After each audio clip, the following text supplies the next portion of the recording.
Bonjour à toutes et à tous, ici Steven, et aujourd'hui je vous montre comment jailbreaker votre iPhone, iPod Touch ou iPad sous iOS 5.0.1.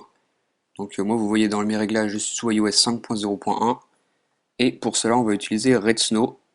Donc une toute nouvelle version de Redsn qui vient de sortir aujourd'hui, la version 0.9.9 bêta 9. Je vous dis ici en haut que c'est la dernière version de Redsn, et vous pouvez la télécharger en regardant la description de la vidéo. Cette nouvelle version de Redsn simplifie les choses puisqu'on n'a plus besoin d'aller dans Extra et de faire Select IPSW, on peut directement cliquer sur Jailbreak. On n'a plus besoin de sélectionner de firmware, donc ici on nous dit d'éteindre notre iDevice, donc vous appuyez sur le bouton Power et vous l'éteignez.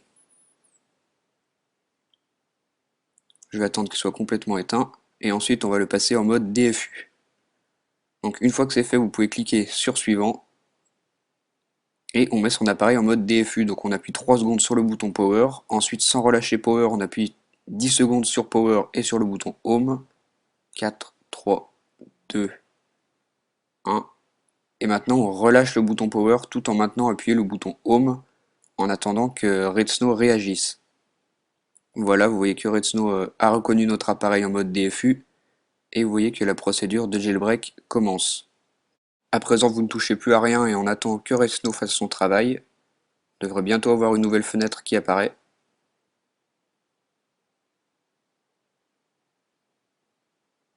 La voici, donc on va voir une barre qui va se remplir en fonction du pourcentage. Ça nous informe de l'avancement de la première partie du jailbreak. Donc pareil, on ne touche à rien du tout, on attend que cette barre se remplisse. En passant, je vous ai dit au début de la vidéo que ça marchait pour iOS 5.0.1, mais bien entendu ça marche aussi pour iOS 5.0. Donc voilà, la barre a bientôt fini de se remplir, la barre de chargement, voilà.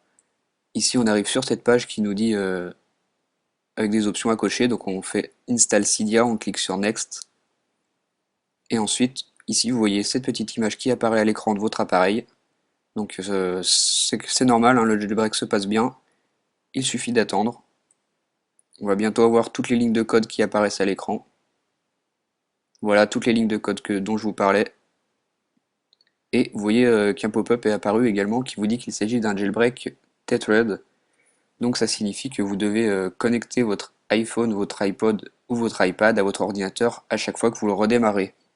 On verra cette procédure dans la suite de la vidéo. Donc c'est bien, dans cette nouvelle version de Redsn, on nous informe qu'il s'agit d'un jailbreak tethered. Ensuite vous voyez ici l'ananas qui apparaît à l'écran, l'ananas de Redsn avec une barre de chargement dans le bas. Donc cette barre de chargement bleue, vous voyez qu'elle se remplit au fur et à mesure que ça avance, vous voyez qu'elle est bientôt à fond.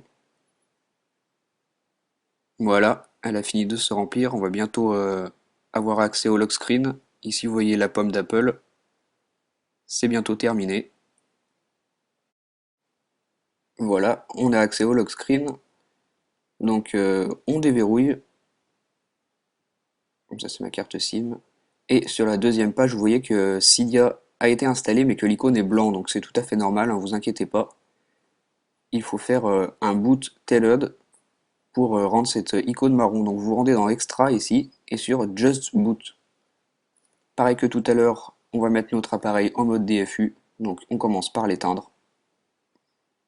Et c'est parti, donc on appuie 3 secondes sur le bouton Power, ensuite sans relâcher Power on appuie 10 secondes sur le bouton Home, donc Home et Power pendant 10 secondes, 4, 3, 2, 1, et maintenant on relâche le bouton Power et on garde appuyé le bouton Home en attendant que Redsn réagisse. Donc vers les 7 secondes à peu près, voilà. Vous voyez que Redsn a reconnu notre appareil, et la procédure de jailbreak va continuer dans le fond. Donc pareil que tout à l'heure, vous ne touchez plus à rien du tout, on laisse Redsn faire, ici vous voyez l'ananas qui apparaît sur l'écran. Et voici, donc on a redémarré, on a accès au lock screen, on peut déverrouiller, déverrouiller. Et sur la deuxième page, vous voyez maintenant que l'icône de Cydia est marron et tout à fait fonctionnelle, je peux l'ouvrir, ici on choisit sa catégorie, donc moi c'est utilisateur. Vous voyez le rechargement des données qui s'effectue sur Cydia. On attend que la page se load, et voici, on a accès à Cydia, donc, qui marche totalement sur iOS 5.0.1. Donc voilà, on a jailbreaké en 5 minutes iOS 5.0.1, vous voyez que c'est très rapide et très simple avec cette nouvelle version de Retina. En tout cas, merci d'avoir regardé cette vidéo, et à bientôt.